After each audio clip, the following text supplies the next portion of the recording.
দেয়া তার হলফনামায় সেই তথ্য উদ্ধৃত করা হয়নি, যেটা স্পষ্টই নিয়মের ব্যত্যয় ঘটিয়েছে। কিন্তু তারপরেও আমরা দেখলাম যে তার প্রার্থিতা বৈধ ঘোষণা করা হয়েছে। এবং সিলেটে আমরা দেখেছি যে সিলেট 1 আসনে আমাদের জাতীয় নাগরিক পার্টির পক্ষ থেকে প্রার্থী হিসেবে আছেন এতেশাম হক। তার যেই দ্বৈত নাগরিকত্ব বিষয়ে যেই তথ্য তিনি অনুরোধ করেছিলেন যে তিনি সেটা পরবর্তীতে দাখিল করবেন, তারপরেও তার যেই মনোনয়নপত্র সেটা বাতিল বলে ঘোষণা করা হয়েছে। কিন্তু একই জেলায় আমরা দেখলাম সিলেট 3 আসনে বিএনপির প্রার্থীর ক্ষেত্রে একই ধরনের ব্যবস্থায়, একই ধরনের পরিস্থিতি থাকা সত্ত্বেও তার যেই কাগজপত্র সেটা পরবর্তীতে দাখিলের শর্তে কিন্তু তাকে মনোনয়নপত্র বৈধ বলে বিবেচিত হয়েছে। তো এবং সিলেট জেলার যেই ডিসি ছিলেন তিনি পুরোটা বিষয় দেখেছেন এবং তিনি একজনের ক্ষেত্রে একই ধরনের পরিস্থিতিতে দুইজনকে দুই ধরনের রায় দিলেন, একজনেরটা বাতিল করলেন আর একজনেরটা বৈধ করলেন। এটা আমরা মনে করি যে স্পষ্টভাবেই একটি নির্দিষ্ট দলের প্রতি, একটি নির্দিষ্ট গোষ্ঠীর প্রতি প্রশাসনের এক ধরনের একতরফা এবং পক্ষপাতিত্বের পরিচয় আমরা দেখেছি। এই দুটি আসন স্পেসিফিকলি আমাদের, এবং এর বাইরেও আমরা অন্তত আরও 100টি উদাহরণ আছে, আপনারাই কভার করেছেন, মিডিয়ার মাধ্যমে আমরা দেখেছি। এবং খুব ন্যাক্কারজনকভাবে আমরা দেখেছি এক জায়গায় একজন স্বতন্ত্র প্রার্থীকে ইভেন সরকারি অফিসেই ঘাট ধাক্কা দিয়ে বের করে দেওয়ার মতো ঘটনা মানিকগঞ্জে আমরা দেখেছি। এটা যেই প্রার্থীরা নির্বাচন করছেন এবং বাংলাদেশের জনগণ যারা তাদের রায় প্রকাশ করবেন আগামী 12ই ফেব্রুয়ারি, তাদের জন্য একটা আশঙ্কার বিষয়, শঙ্কার বিষয় যে এই নির্বাচনটা কি সুষ্ঠু, নিরপেক্ষ এবং মানুষের ভোটাধিকার প্রয়োগের মাধ্যমে সম্পন্ন হবে, নাকি প্রশাসনের যেই বিগত 3টা নির্বাচনে আমরা দেখে এসেছি প্রশাসনের এক ধরনের পক্ষপাতিত্ব, একতরফা আচরণ, ব্যালট পূরণ করে রাতের ভোট, এই ধরনের একটা ব্যবস্থার মধ্য দিয়ে, একটা সেটেলমেন্টের মধ্য দিয়ে নির্বাচনটা হয়ে যাবে, এ ধরনের একটা শঙ্কা বাংলাদেশের জনগণের মধ্যে তৈরি হয়েছে। সে বিষয়ে আমরা ইলেকশন কমিশনকে আহ্বান জানিয়েছি যে এই ঘটনাগুলোর ক্ষেত্রে যথাযথ ব্যবস্থা গ্রহণ এবং সামনের শুনানিতে যেটা ইলেকশন কমিশনের সরাসরি অধীনে হবে, আইপিএলের ক্ষেত্রে যেন কোনো ধরনের পক্ষপাতিত্ব আর না থাকে। যদি সেখানে কোনো ধরনের পক্ষপাতিত্ব হয় তাহলে আমরা এই ইলেকশন কমিশনের নির্বাচন, একটা সুষ্ঠু নির্বাচন আয়োজনের যে সক্ষমতা সেটার উপরে প্রশ্ন আসবে এবং বাংলাদেশের জনগণের মধ্যে যে শঙ্কাটা তৈরি হয়েছে আমরা যাচাই বাছাইয়ের প্রক্রিয়ার মধ্যে আমরা দেখেছি, সেই শঙ্কাটা আরও ঘনীভূত হবে। এর বাইরেও যদি আমার নিজ জন্মস্থানের কথা বলি, সেখানে আমরা দেখলাম যে বিএনপির যিনি প্রার্থী তিনি ঋণ খেলাপির কথা উল্লেখ করেননি হলফনামায়। 190 কোটি টাকার তার ঋণ খেলাপি আছে এবং একই সাথে তিনি তুরস্কের নাগরিক। আমরা অনেক জায়গায় তার সেই আইডি কার্ডও ঘুরতে দেখছি সোশ্যাল মিডিয়ায় বিভিন্ন জায়গায়। কিন্তু এই দুইটা স্পষ্ট আচরণবিধি লঙ্ঘন এবং এই স্পষ্ট ইয়ার ফলেও কিন্তু তার যেই প্রার্থিতা সেটা বৈধ বলে বিবেচিত হয়েছে।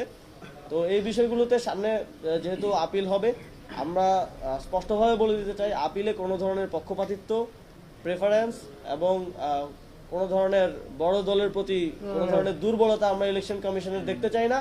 যদি সে ধরনের পরিস্থিতি আমরা দেখি তাহলে জুলাই গণঅভ্যুত্থানের পরে আমাদের সবচেয়ে গুরুত্বপূর্ণ যে গণতান্ত্রিক রূপান্তরের যে এজেন্ডা, এবং এত মানুষ জীবন দিয়েছে, আহত হয়েছে, এখনও আমাদের অনেক ভাইয়েরা জুলাই গণঅভ্যুত্থানে গুলিবিদ্ধ হয়ে পঙ্গু হয়েছেন, তারা মানবেতর জীবনযাপন করছেন। শুধু একটা আকাঙ্ক্ষা থেকে একটা সুন্দর বাংলাদেশ বিনির্মাণ হবে, নির্বাচনের মাধ্যমে একটা গণতান্ত্রিক সরকার আসবে, যেটা আমরা বিগত 17 বছর দেখিনি। আমরা ভোটাধিকার প্রয়োগ করতে পারবো। এই ক্ষেত্রে যদি প্রশাসন, সরকার, রাজনৈতিক দল যে কোনোভাবে যদি এই সম্ভাবনাকে নষ্ট করার কোনো প্রক্রিয়া আমরা দেখি, এবং আমরা যদি দেখি আবারও পুরনো সেটেলমেন্টের মধ্য দিয়ে, আবারও কোনো একটা আন্ডারস্ট্যান্ডিংয়ের মধ্য দিয়ে এবার জনগণকে আবার প্রতারিত করার মতো কোনো ধরনের লক্ষণ যদি আমরা দেখি, আমরা কিন্তু নির্বাচনের দিন পর্যন্ত বসে থাকবো না।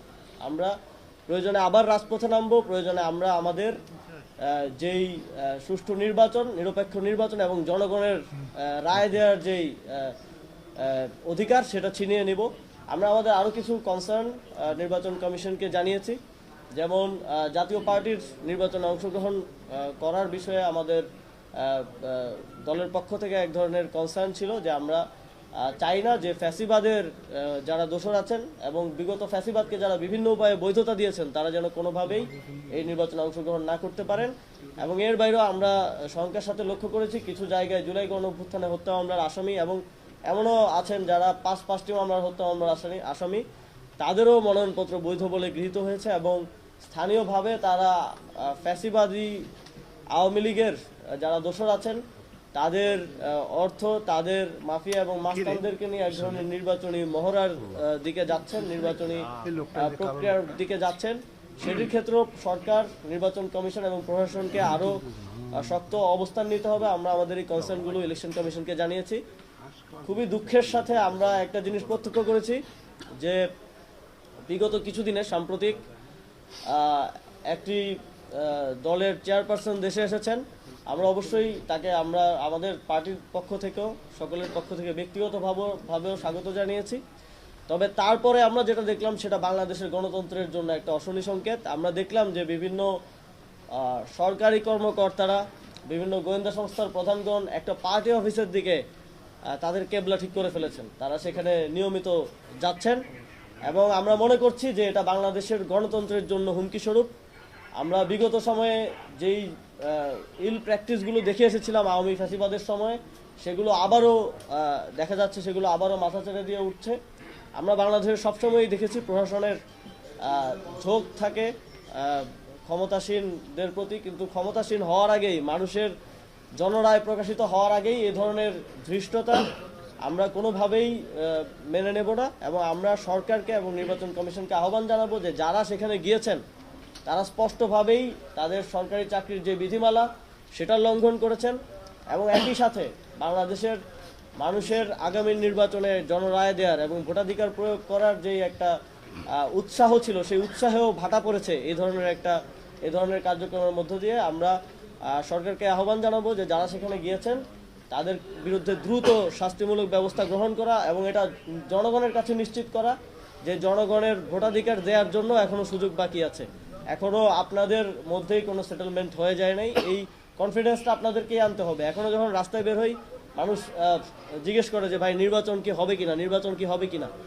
তো আমি মনে করি যে এটা সরকারের এবং নির্বাচন কমিশনের ব্যর্থতা যে এখন পর্যন্ত মানুষকে ওই কনফিডেন্সটা তারা দিতে পারেননি যে নির্বাচন হবে কি হবে না এটা নিয়ে মানুষের মধ্যে শঙ্কা আছে। যখন এই বিষয়গুলো নিয়ে শঙ্কা থাকে তখন মানুষ আসলে ভোটাধিকার প্রয়োগের ক্ষেত্রে আগ্রহ পান না। এবং আরেকটি বিষয় আমরা নির্বাচন কমিশনের দৃষ্টি আকর্ষণ করেছি, সেটা হচ্ছে আমরা দেখি যে অনেক এলাকাতেই এখনও সন্ত্রাসীরা, সশস্ত্র সন্ত্রাসীরা এবং চিহ্নিত সন্ত্রাসীরা খোলা আসমানের নিচে ঘুরে বেড়াচ্ছে। তাদেরকে জেলখানার বাইরে রেখে কোনোভাবে একটা সুষ্ঠু নির্বাচন আয়োজন করা সম্ভব না। এটা আমরা আমাদের তফসিল ঘোষণার পরের দিনই দেখেছি। আমাদের সহযোদ্ধা শরীফ ওসমান বিন হাদি তিনি গুলিবিদ্ধ হয়েছেন এবং পরবর্তীতে তিনি শহীদ হয়েছেন। তো সন্ত্রাসীদেরকে যদি, চিহ্নিত সন্ত্রাসীদের প্রত্যেকটা থানার কাছে কিন্তু ইনফরমেশন থাকে যে ওই থানার অধীনে কোন কোন সন্ত্রাসীরা ঘুরে বেড়াচ্ছেন, কাদের কাছে অস্ত্র আছে, অবৈধ অস্ত্র আছে, কারা মাদকের কার্টেলগুলো চালান। তো ওই ইনফরমেশনগুলোকে কাজে লাগিয়ে অতি সত্বর তাদেরকে গ্রেফতার করতে হবে। সারা দেশব্যাপী গ্রেফতার অভিযানের মাধ্যমে তাদেরকে গ্রেফতার করে মানুষকে নিশ্চয়তা দিতে হবে যে মানুষ নিরাপদে, নির্বিঘ্নে, সুষ্ঠু এবং নিরপেক্ষ নির্বাচনে তাদের ভোটাধিকার প্রয়োগ করতে পারবে।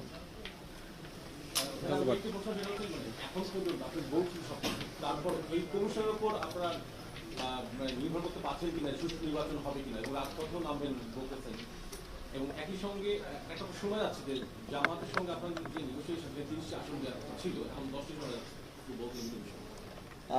কোনো ধরনের রিউমারে কান দেবেন না দয়া করে। আমাদের যেই আলোচনা ছিল সেটা এখনো চলমান আছে। সে বিষয়ে জোটের পক্ষ থেকে আপনাদেরকে আনুষ্ঠানিকভাবে জানানো হবে।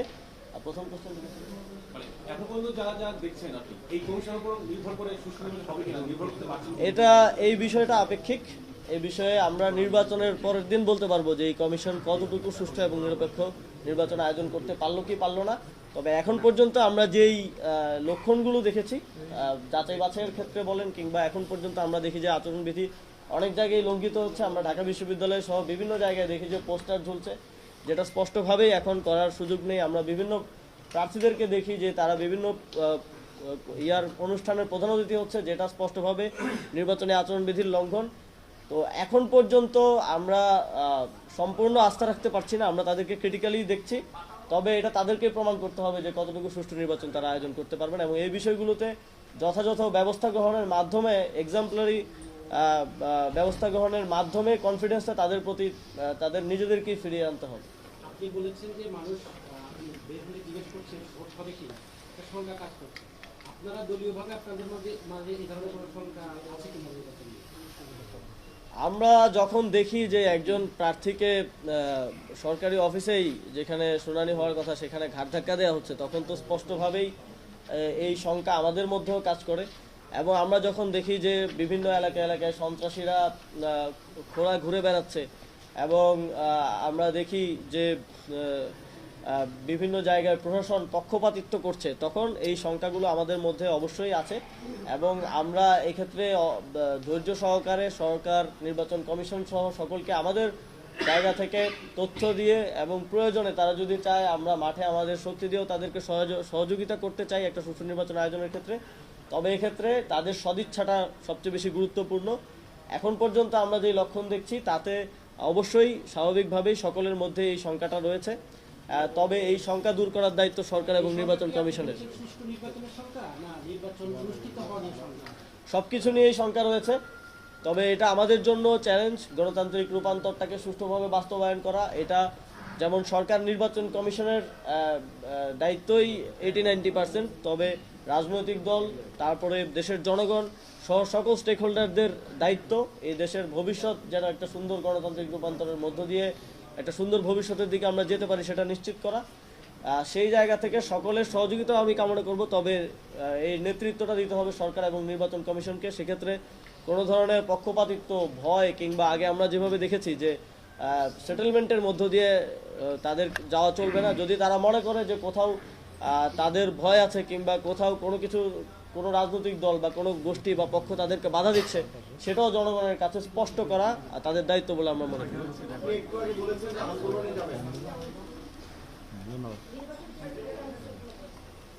নির্বাচন কেন্দ্রিক আইন শৃঙ্খলা পরিস্থিতি খুবই হতাশাজনক বলে আমি মনে করি, যেহেতু তফসিলের পরের দিনই আমরা দেখেছি যে একজন চিহ্নিত আসামি, যিনি জামিনে বের হয়েছিলেন কিছুদিন আগে, তার হাতে আমাদের একজন সহযোদ্ধা শহীদ হয়েছেন। এবং এর ফলেই কিন্তু এই নির্বাচন নিয়ে শঙ্কাটা মানুষের মনে আরও বেশি তৈরি হয়েছে। তো এখন পর্যন্ত আমরা সেভাবে দৃশ্যমান আইনশৃঙ্খলা বাহিনীর উপস্থিতিও নির্বাচন কেন্দ্রিক আমরা লক্ষ্য করতে পারছি না। আগে যেরকম ছিল সেরকমই দেখা যাচ্ছে। আমরা এক্ষেত্রে নির্বাচন কমিশনকেও এই কনসার্নটা জানিয়েছি যে মাঠ পর্যায়ে আরও বেশি উপস্থিতি এবং আরও অ্যাক্টিভ কার্যক্রম তাদেরকে অংশগ্রহণ করতে হবে। এবং একই সাথে এই যে সন্ত্রাসীরা এখনও খোলা ঘুরে বেড়াচ্ছে, তাদের ব্যাপারে কঠোর দৃশ্যমান ব্যবস্থা নিতে হবে, যদি মানুষের এই কনফিডেন্সটা আবার তারা ফিরিয়ে আনতে চান যে নির্বাচনটা সুষ্ঠুভাবে হচ্ছে এবং নির্বাচনটা আসলে সঠিক সময়ে হচ্ছে। আপনি বলছিলেন আন্দোলনে যাবেন, এদিকে আপিল শুনানির পরে আন্দোলন, টাইমলাইনটা কবে এবং কি কারণ আন্দোলন যাওয়ার বিষয়টা আসলে আমরা এখনো দেখতে চাচ্ছি। আমরা এখনো নির্বাচন কমিশন এবং সরকারের সদিচ্ছা এবং তারা যে পক্ষপাতিত্ব মুক্তভাবে কাজ করছেন এই বিষয়ে তারা আমাদেরকে আস্থা দেওয়ার চেষ্টা করেছেন। তবে অবশ্যই আমরা তাদের কাজের মাধ্যমে, তাদের কথার মাধ্যমে নয়, তাদের কাজের মাধ্যমেই আমাদের আস্থা ফিরবে কি ফিরবে না সেটা আমরা দেখব। তবে আমরা যদি দেখি যে তারা কোনোভাবে এই নির্বাচনকে একতরফা কোনো একটা নির্বাচন আয়োজনের দিকে নিয়ে যাচ্ছেন, যেটা আমরা ইতিপূর্বেই শঙ্কা প্রকাশ করেছি যে একটা পার্টির পলিটিক্যাল অফিসের দিকে আমরা দেখছি যে নিয়ম বহির্ভূতভাবে অনেক সরকারি কর্মকর্তারা এবং গোয়েন্দা সংস্থার প্রধানরা যাওয়া শুরু করেছেন। তো এই বিষয়গুলো যদি এভাবেই চলতে থাকে এবং আমরা যদি দেখি বাংলাদেশে আরও একটি পাতানো নির্বাচনের প্লট সাজানো হচ্ছে, তাহলে অবশ্যই তখন আমাদেরকে রাজপথ বেছে নিতে হবে। এই গণঅভ্যুত্থানের মধ্য দিয়ে আমাদের সবচেয়ে বড় অর্জন করার কথা ছিল ভোটাধিকার, যেটা বিগত 3টা নির্বাচনে বাংলাদেশের মানুষ বঞ্চিত হয়েছে। এবার যেন কোনোভাবেই বঞ্চিত না হয় সেটা আমরা নিশ্চিত করব। সেটা আমরা শেষ পর্যন্ত চেষ্টা করব নির্বাচন কমিশন এবং সরকারের সাথে সহযোগিতার মাধ্যমে নিশ্চিত করার, কিন্তু যদি তা সম্ভব না হয় তাহলে প্রয়োজনে আমরা রাজপথে নামতেও প্রস্তুত আছি। ঠিক একটু বলবেন যে কোন গোয়েন্দা সংস্থার প্রধান একটা দলের প্রধানের সঙ্গে দেখা করছেন? আপনারাই তো কভার করেছেন, আমরা দেখলাম যে এনএসএর প্রধান তিনি একটা দলের প্রধানের সাথে পার্টি অফিসে গিয়ে সাক্ষাৎ করেছেন। যদি কোনো ধরনের নিরাপত্তা সংক্রান্ত বিষয়ে সাক্ষাৎ করার বিষয় থাকে, সেটা যে কোনো রাজনৈতিক দলের সাথে গোয়েন্দা সংস্থার প্রধানরা হয়তো সাক্ষাৎ করতে পারেন, কিন্তু সেটা পার্টি অফিসে যাওয়াটা আমাদের জন্য অশনি সংকেত বলে আমরা মনে করি। এবং সরকারি কর্মকর্তাদের সাথে বৈঠক, এটাও আমরা নিয়ম বহির্ভূত, এবং এইটাও এই নির্বাচন এবং ভোটাধিকার প্রয়োগের ক্ষেত্রে জনগণের মধ্যে একটা সংকট তৈরি করছে।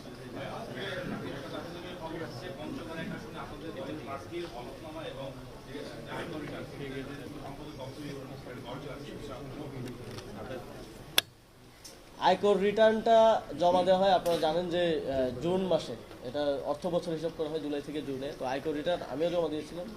তো এটা জুন মাসে যেটা জমা দেওয়া হয়েছে, জুন মাসের পরে কিন্তু আরও 6 মাস অতিবাহিত হয়েছে। তো এই 6 মাসে প্রার্থীর আয়, যে আয়টা আছে সেই আয়ের পার্থক্য কিন্তু স্বাভাবিকভাবেই হওয়ার কথা। কারণ গত বছর আপনি যে আয়কর রিটার্ন জমা দিয়েছেন সেটা এই বছর এসে মিলবে না, এটাই স্বাভাবিক।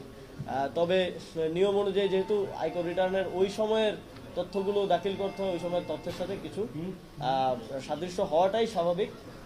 এবং এ বিষয়ে কোনো ধরনের অসামঞ্জস্য বা ইয়াটা হওয়াটা এটা খুব স্বাভাবিক বিষয়, যেহেতু 6 মাস আগে আপনার আয় আর আজকের আপনার আয় তো এক হওয়ার কথা না।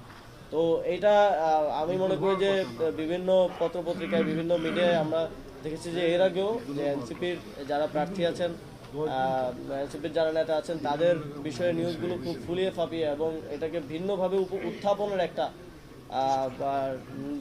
চেষ্টা আমরা দেখেছি। আপনি যদি ওই প্রায় যতজন প্রার্থী হলফনামা জমা দিয়েছেন, কারোই আপনি আয়কর রিটার্ন আর বর্তমান আয়ের মধ্যে এক ধরনের দেখতে পাবেন না, কারণ 6 মাসে অনেক কিছু চেঞ্জ হয়। Thank you.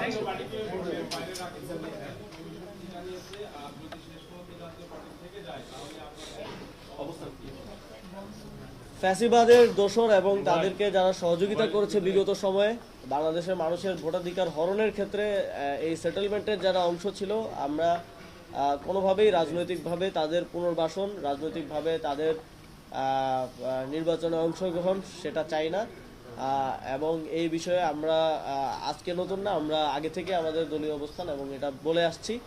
আমরা নির্বাচন কমিশনকেও এই বিষয়ে কনসার্ন জানিয়েছে, নির্বাচন কমিশন জানিয়েছে, তারা বিধিবদ্ধভাবে আইনের মধ্যে থেকে তারা এই বিষয়ে তারা সিদ্ধান্ত গ্রহণ করবে। আপনাদের সকলকে ধন্যবাদ।